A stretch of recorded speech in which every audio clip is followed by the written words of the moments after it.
आज मैं आपके सामने लेकर आया हूँ अर्थमेटिक प्रोग्रेशंस का पार्ट सेकंड, जिसमें आप फाइंड करेंगे nth टर्म। ठीक है, इसकी जो इंट्रोडक्शन था वो इसके फर्स्ट पार्ट में मैं बता चुका हूँ। अब आप इंट्रोडक्शन सबसे पहले देखेंगे, उसके बाद ये बात ज़्यादा समझ में आएगा। तो आप nth टर्म कैसे फाइंड करेंगे?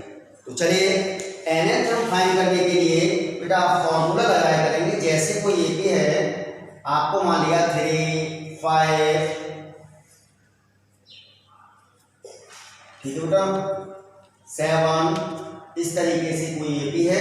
और इस तरीके से जैसे आपको बता दिया था कि ये फर्स्ट टर्म होता है यहाँ पर, और ये यहाँ से नेक्स्ट टर्म से आपका पीछे का टर्म अगर माइनस करते हैं तो डी फाइंड हो जाता है। ये सारी चीजें हम इंट्रोडक्शन में बता चुके हैं। क्लियर है? तो अब आप देखेंगे कि nth टर्म फाइंड करने के लिए आप किस फॉर्मूले का यूज करते हैं।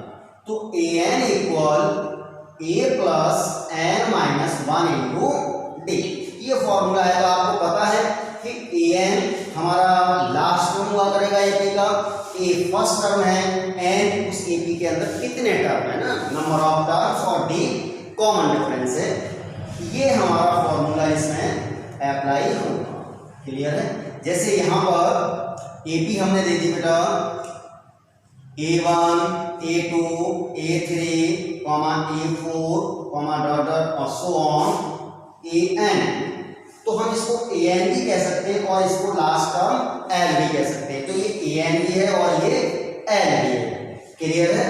तो a1, a2, a3, a4 और एंड सो ऑन an, ये l भी है, और इसको an को हम tn भी कह सकते हैं और इसको हम tn भी कह सकते हैं। तो लास्ट टर्म हमारा an या tn और l।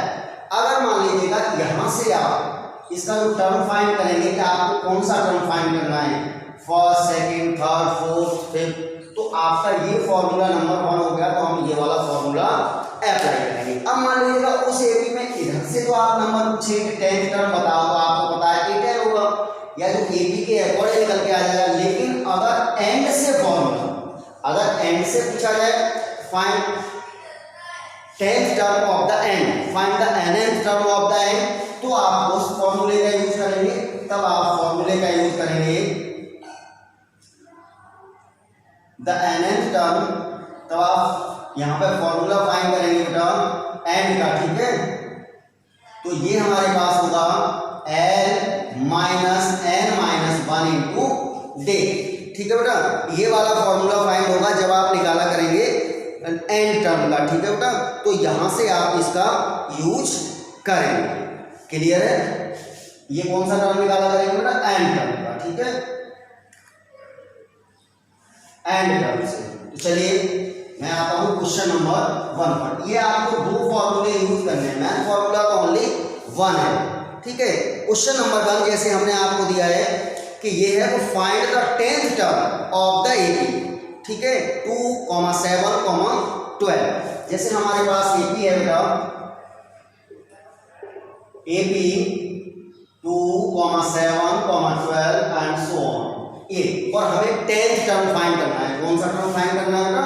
10th term, 10th term find करना है। तो आपको पता हो गया कि टर्म हमारा 10 है, तो n की वैल्यू 10 है। यहाँ से हम सबसे पहले क्या निकाला था? a equal to d equal किसी भी नेक्स्ट टर्म से साइड टर्म इसका माइनस कर दीजिएगा। जैसे आपने 7 माइनस 2, ये हम फर्स्ट पार्ट में आपको क्लियर कर चुके हैं बेटा 5, और यहाँ n इक्वल कितना है? 10। तो 10th टर्म आपको फाइंड करना है। तो फॉर्मूला आपके पास हो गया an equal a plus n minus 1 into day.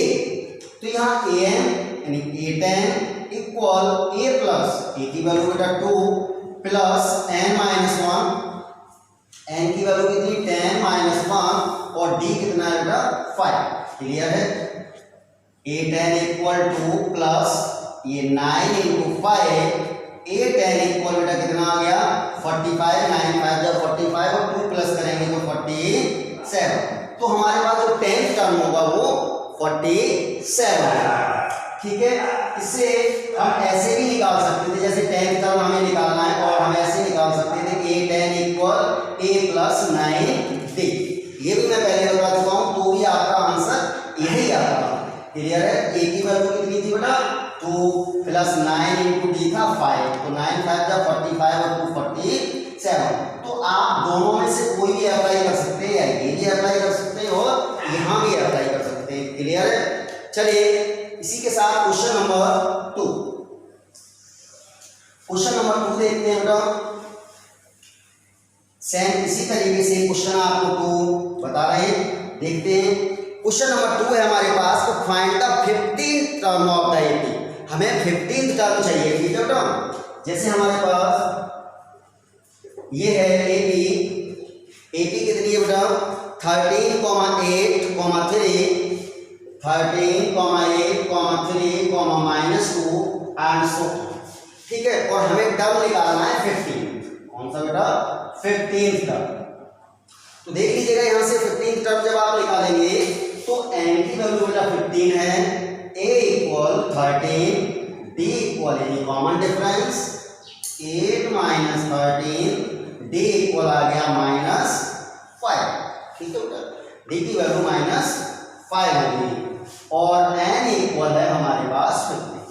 आप चाहें तो आपको 15 चाहिए तो हम ऐसे भी लगा सकते हैं a plus n minus 1 into D, या a15 equal a plus 14d, ऐसे भी लिख सकते हैं। तो a15 equal a plus 14d। ठीक है बेटा, तो दोनों में से कोई भी आप अप्लाई कर सकते हैं। तो a की वैल्यू हमारे पास कितनी है बेटा? 13 प्लस 14 इंटू डी -5, तो 13 प्लस कितना हो गया बेटा? प्लस माइनस माइनस और ये 70।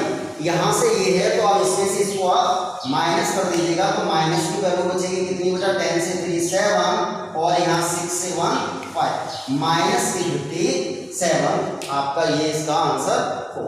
क्वेश्चन नंबर 3 देखिए। क्वेश्चन नंबर 3 क्या है आपके पास? क्वेश्चन नंबर 3 हमारे पास ये है कि which term of the AP, which term of the AP. इस बार आपसे विच टर्म पूछ लिया गया है। अभी तक टर्म देते थे और वो नेक्स्ट वैल्यू पूछते थे। 10th की वैल्यू, 10th टर्म की वैल्यू क्या होगा, 15 की क्या होगी, 9th की क्या होगी। लेकिन अब इस बार आपने इसमें क्या किया है, उन्होंने टर्म पूछा है। तो देखिए बेटा एपी क्या है हमारे पास? एपी जो है 21, 18, 15 एंड सो। और हमारे पास कहा गया है कि वो वैल्यू बताओ जब आ जाए एज 0, यानी वो कौन सी वैल्यू होगी, कौन सा टर्म होगा जब हमारे इस एपी की वैल्यू 0 आएगी। चलिए, तो जब ये वैल्यू आएगी तो यहाँ ध्यान रखना, अगर यहाँ टर्म होता जैसे टर्म, तो इसका मतलब है ये n की वैल्यू है। लेकिन जब पूछा गया इसकी 0 कौन सा टर्म होगा, तो n इक्वल पूछा कि लास्ट टर्म है। कौन सा है? Last term. अगर यहाँ टर्म लिखा होता तो ये n की वैल्यू थी, लेकिन अब ये लास्ट टर्म है, तो लास्ट टर्म को क्या बोलते हैं? an इक्वल 0, an भी कह सकते हैं और l भी कह सकते हैं। और बेटा a इक्वल 21 और d इक्वल कितना? 18 माइनस 21, तो d इक्वल -3। चलिए, formula an equal a plus n minus 1 into D. यहाँ an बेटा 0 इक्वल a हमारे पास 21 plus n minus 1 into D हमारे पास -3। देखिए बेटा ये 21 है और इधर LHS में ले आए तो -21 और ये कितना हो गया? Equal n minus 1 into -3। ये -3 बेटा कहाँ आ जाएंगे? अपॉन में -21 upon -3 equal n minus 1, minus से माइनस और 3 7 जा 21, तो 7 इक्वल n माइनस 1। तो देखना बेटा यहाँ क्या हुआ, ये 7 प्लस 1 इक्वल n, तो n इक्वल 8, यानी जो 8th टर्म है वो हमारा 0 होगा। सो 8th टर्म इज द 0, तो 8th टर्म हमारा 0 निकल के आएगा। चलिए मैं और एक क्वेश्चन इस तरीके से देता हूं। क्वेश्चन नंबर 4, क्वेश्चन नंबर 4 क्या है वो देखिए। क्वेश्चन नंबर हमारे पास ये है, which term of the AP, which term of the AP, तो एपी हमारे पास है बेटा 3, 8, 13, 3, 8, 13, 18 एंड सो ऑन 78, 78, ये इस 78 ये है। तो यहाँ पे आपका ये वैल्यू निकल के आ गई बेटा। तो यहाँ आपका टर्म लिखा होता तो ये n की वैल्यू है और ये वैसे लास्ट टर्म हो गया। तो लास्ट टर्म कितना है बेटा, an 78, a equal 3, d equal 8 minus 3 equal 5 और an इक्वल 78। ठीक है बेटा, ये an की वैल्यू आपकी निकल गई। अब यहां से हमने फॉर्मूला लगा दिया कि an equal a plus n minus 1 into d। Value put करिए, an है हमारे पास 78, a3 प्लस n माइनस 1 और d कितना है इंटू 5। देखिए बेटा 78 के प्लस 3 है minus 3 equal n minus 1 into 5 और ये हमारे पास 75 इक्वल n माइनस 1 इंटू 5 से ये कैंसिल हो गया बेटा कितने टाइम्स, 15 टाइम्स। क्लियर है। अब देखिए 15 और ये इक्वल n माइनस 1, तो 15 प्लस 1 इक्वल n, तो n इक्वल 16। तो यहाँ निकल के आ गया जो 16 टर्म है वो हमारे पास 78 होगा। क्लियर है बेटा, ये जो हमारे पास है ये 78 होगा। कौन सा वाला टर्म, 16। ठीक है, चलिए नेक्स्ट क्वेश्चन है क्वेश्चन नंबर 5। देखिए क्वेश्चन नंबर 5, क्वेश्चन नंबर 5 में कहा गया है कि find the 10th term from the end. वही क्वेश्चन आ गया कि फ्रॉम द एंड से पूछा 10th term from the end of the AP. तो एपी हमारे पास है बेटा, एपी हमारे पास है 8, 10, 12 एंड सो ऑन 126। ठीक है बेटा। अब यहां से ये क्लियर है, हमें एंड से टर्म पूछा गया है कौन सा 10, यानी इधर से हमें बताओ 10। अभी तक आप निकाल रहे थे आगे से 10th टर्म, अब की बार एंड से पीछे से 10th टर्म पूछा है, तो फॉर्मूला चेंज हो गया। देखिए फॉर्मूला ये आपके पास हो गया, a इक्वल सबसे पहले 8, d इक्वल 10 माइनस 8, तो d इक्वल 2 और an इन लास्ट टर्म 126। इसे an कह दो या l कह दो, एक ही चीज है बेटा। तो हम इसको an और l दोनों में से कुछ भी कह सकते हैं।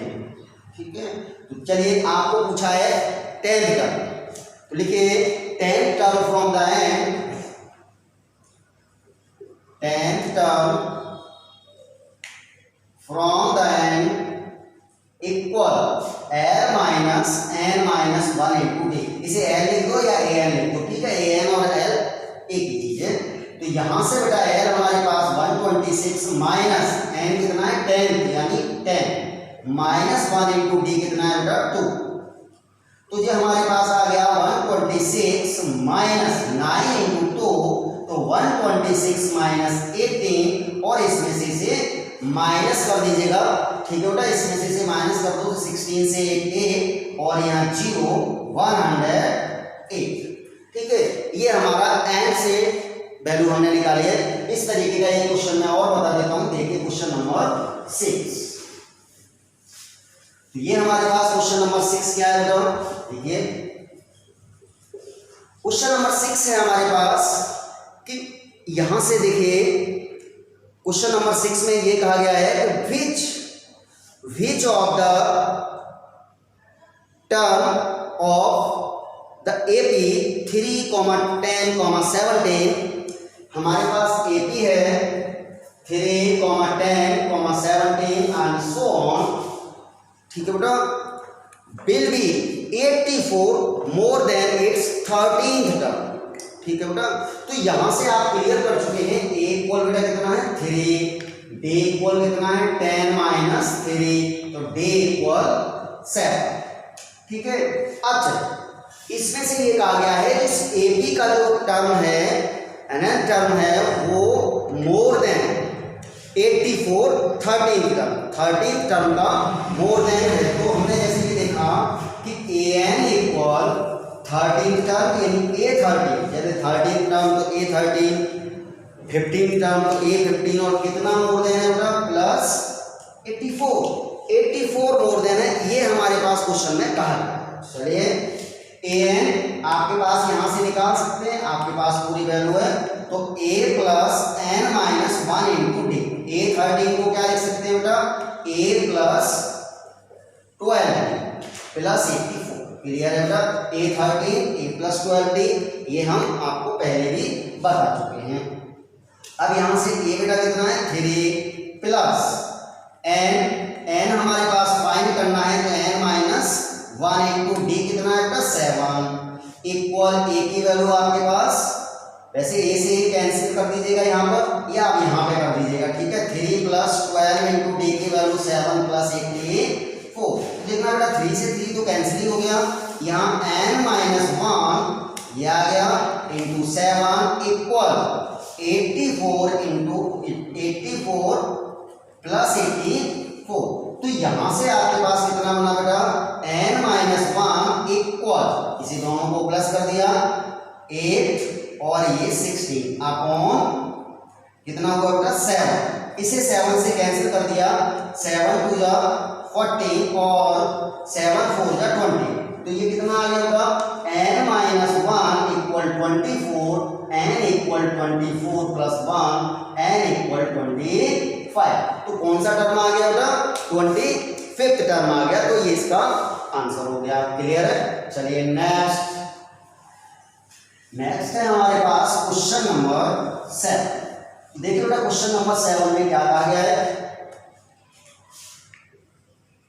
क्वेश्चन नंबर 7 है हमारे पास कि find the AP whose third term is 16 and the seventh term, ठीक है बेटा, seventh term exceed its fifth term by 12। अब इसमें फाइंड द एपी आपसे पूछा गया है, तो इसमें कहा गया है हुज थर्ड टर्म इज 16, यानी a3 इक्वल 16। आपके पास थर्ड टर्म कितना है बेटा 16 है, तो इसे हम क्या लिख सकते हैं a प्लस 2d इक्वल 16, इसे इक्वेशन 1 कह दीजिएगा। क्लियर है। फिर आपसे कहा गया है कि एंड द सेवंथ टर्म यानी a7 इक्वल, जो सेवंथ टर्म है exceed its fifth term by 12, तो फिफ्थ टर्म a5 प्लस 12, यानी जो सेवंथ टर्म है वो फिफ्थ टर्म का मोर देन 12 है। ठीक है बेटा, तो इस तरीके से ये है हमारे पास। अब हम इसमें वैल्यू रखते हैं, a7 को आप क्या लिख सकते हो a plus 6d equal a5 को लिख सकते हैं a प्लस 4d प्लस 12, इसे सेपरेट करेंगे a plus 6d minus a minus 4d और ये इक्वल 12। बेटा देखिए ये कैंसिल हो चुका है, a 6d माइनस 4d कितना बचा 2d इक्वल 12 और ये 2 6 12 d इक्वल 6। d की वैल्यू बेटा 12 6 आ चुकी है आपके पास। ठीक है, इस d की वैल्यू इक्वेशन फर्स्ट में रखो और d इक्वल 6 इन इक्वेशन फर्स्ट। तो फर्स्ट हमारे पास a प्लस 2 इंटू डी की वैल्यू बेटा 6 इक्वल 16, तो a इक्वल 16, 6 2 जा 12 है, RHS में ले जाएंगे तो माइनस का हो गया और a इक्वल बेटा कितना आ गया 4।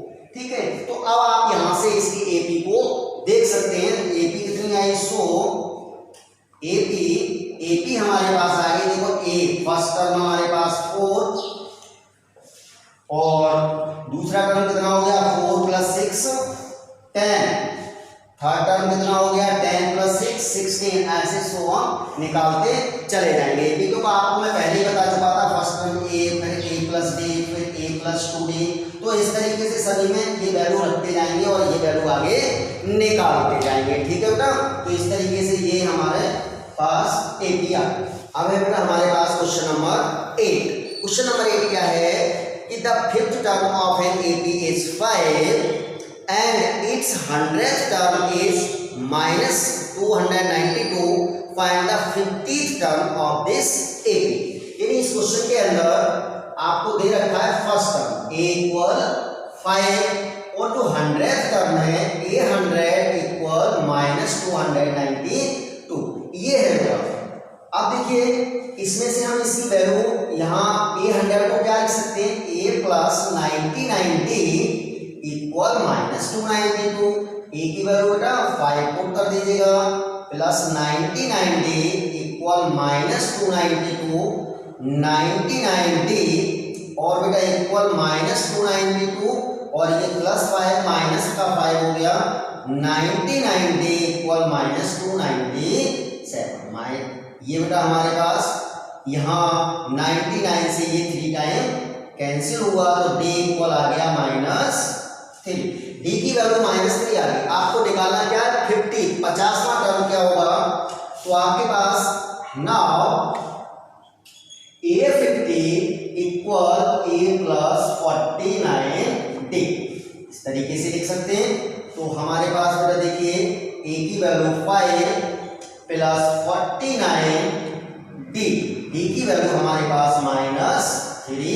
तो ये हमारे पास 5 माइनस इसका मल्टीप्लाई किया, 3 9 या 27, 3 4 जा 12 और 2 40, तो ये हमारे पास -140। ठीक है बेटा, तो 50 टर्म होगा वो 100 माइनस का 142 होगा। अब है क्वेश्चन नंबर 9। देखिए बेटा क्वेश्चन नंबर 9 क्या है वो देख लीजिएगा। ये कह रहा है कि how many numbers of 2 digit are divisible by 3। आपको ऐसे नंबर निकालने हैं तो 2 डिजिट के, तो आप बहुत अच्छे से जानते हैं कि हमारे पास जो 2 डिजिट नंबर स्टार्ट होता है वो कहां से होता है, 10 से लेके 99 तक होता है। अगर ये 3 डिजिट की बात करता तो हम 100 से लेके 999 तक चले जाते। ठीक है बेटा, तो यहां से हमारा 2 डिजिट का नंबर होता है। ऐसे नंबर चाहिए जो आपको कितने से डिविजिबल हो जाए, 3 से। तो पहला नंबर कितना मिलेगा, यहाँ से बेटा 12 मिलेगा जो हमें 3 से डिवाइड करेगा। तो यहाँ से ये क्लियर हो चुका है कि हमारी जो AP बनेगी तो वो ये आएगी, इसमें से कितने नंबर ऐसे होंगे जो 3 से डिविजिबल होंगे। ये आपको m की वैल्यू पूछी है, तो यहाँ से पहला नंबर जो AP मिला वो 12 मिला। अब आपका जो जिससे डिविजिबल कर रहा है वो हमारे d की वैल्यू होगी। ठीक है बेटा, 12 15, ठीक है बेटा, और 18 एंड सो। अब ये लास्ट टर्म कैसे निकालें, तो जो हमारा लास्ट नंबर है कितना है बेटा 99, उसमें जिससे डिविजिबल हो रहा है उसका डिवाइड कर देंगे, जिससे डिविजिबल होगा उसी से डिवाइड देंगे। तो ये कितने, ये हमारे पास है तो 99 हमारे पास डिवाइड हो जाता है 33, यानी कहने का मतलब लास्ट टर्म हमारा 99 ही होगा। अगर मान लीजिएगा यहाँ कोई और नंबर होता तो जितना रिमाइंडर आता उतना हम इसमें से माइनस कर देते तो वो नंबर लिखते। तो लास्ट टर्म हमारा 99 डिविजिबल हो रहा है। ठीक है बेटा, चलिए इसके बाद यहाँ से आप a इक्वल 12, d इक्वल 3 और l यानी an इक्वल 99। ठीक है, अब आप निकाल दीजिएगा an equal a plus n minus 1 into n हमारे पास 99, a 12 प्लस n की वैल्यू फाइंड करनी है और इंटू d 3। क्लियर बेटा, 99 minus 12 equal n minus 1 into 3, इसमें से माइनस कर दिए 99 से 2 बेटा 7 और ये 8। ठीक है, और ये अपॉन 3 इक्वल n माइनस, इससे ये कैंसिल कर दीजिएगा, 3 2 जा 6, 3 9 जा 27। ठीक है बेटा, तो ये 29 equal n minus 1, 29 plus 1 equal n, तो यहाँ से n इक्वल आ गया 30। ठीक है बेटा, ये n की वैल्यू आ गई 30। तो हमारे पास ऐसे कितने नंबर होंगे जो 30 से डिविजिबल हो जाए, 3 से डिविजिबल हो जाएंगे। और 3 से डिविजिबल होने वाले कितने नंबर हैं 2 डिजिट के, 30। ठीक है, इस तरीके से कभी वो डिविजिबल 7 का करवा सकता है, 6 का करवा सकता है, 5 का करवा सकता है, तो उसी के अकॉर्डिंग आपको यहाँ पे निकालना है। ठीक है, क्वेश्चन नंबर देखिएगा 10। क्वेश्चन नंबर 10 क्या है वो देखिए जरा, मोस्ट इंपॉर्टेंट है क्वेश्चन नंबर 10। ये मोस्ट इंपॉर्टेंट क्वेश्चन है बेटा बोर्ड एग्जाम के लिए भी। तो क्वेश्चन नंबर 10 ये कह रहा है कि if the mth term of an AP भी 1/n, mth टर्म यानी mth टर्म का मतलब हो गया am equal 1/n, mth term है वो 1/n है एपी का, तो mth टर्म को हम क्या लिख सकते हैं, a plus m minus 1 into d equal 1/n, इसे हमने इक्वेशन 1 ठीक है।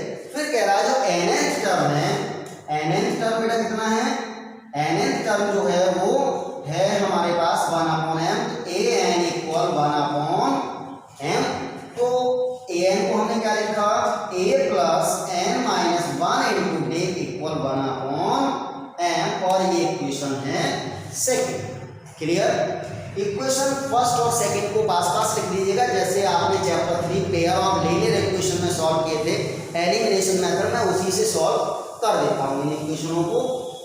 तो आपने फर्स्ट इसके पास लिखा a plus m minus 1 into D, या आप सीधा लिख सकते हैं from equation first and second.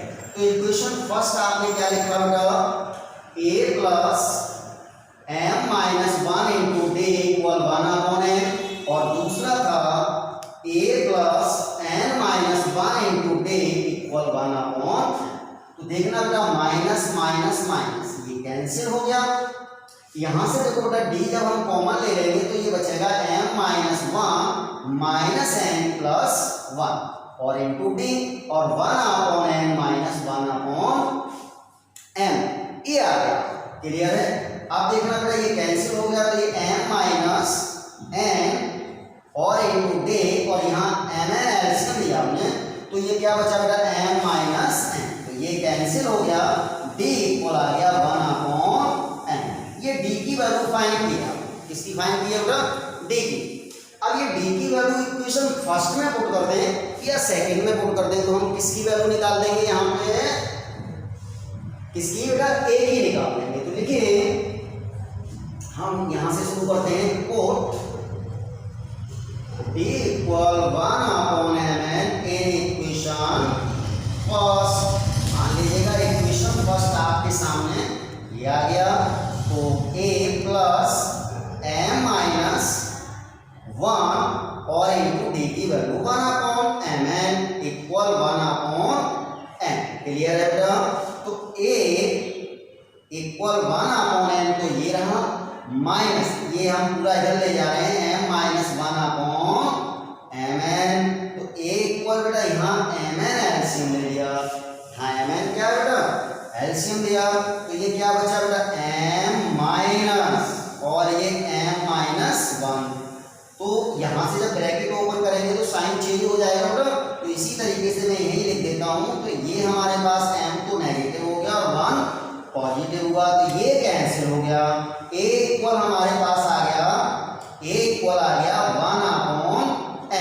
ठीक है बेटा, ये हमारे पास a की वैल्यू आ गई। अब मुझे निकालना क्या, मुझे निकालना है m प्लस nth। ठीक है, कि ये कहा गया है तो prove that mth term is 1, कि mth टर्म जो होगा वो 1 होगा। चलिए यहां से हम आगे क्वेश्चन में आपने a की वैल्यू फाइंड की है बेटा और d की वैल्यू फाइंड की है। a mn टर्म हमने निकाला इक्वल आना चाहिए 1, देखते हैं इसकी वैल्यू कितनी हो गई, a plus mn minus 1 into T. आप देख लीजिएगा बेटा, जैसे an होता है तो लिखते हैं a plus n minus 1, mn था तो हमने लिखा mn माइनस 1। क्लियर। आगे चले बेटा, a की वैल्यू हमारे पास 1/mn plus mn minus 1 into D की वैल्यू भी 1/mn हो गई। अब आप देख सकते हैं यहां से mn, तो ये हमारे पास mn एलसीएम दिया, तो आप चाहें तो एक स्टेप और बढ़ा देता हूं मैं, 1/mn plus mn minus 1/mn। Clear है, अब आप कंफ्यूज नहीं होंगे। यहाँ पर mn एलसीएम दिया, आपको अच्छे से पता है, क्लास पीछे 4th में 5th में आपने पढ़ा है कि जब डिनोमिनेटर सेम होते हैं तो हमें कैसे फ्रैक्शन सॉल्व करना है। तो 1 plus M N minus one, ये minus one plus one cancel, ये हमारे पास M N upon M N और ये कैंसिल वन टाइम, यहाँ से ये क्या आ गया बेटा A M N equal one. यही तो आपको प्रूव करना था कि एम एन टर्म की वैल्यू जो होगी वो वन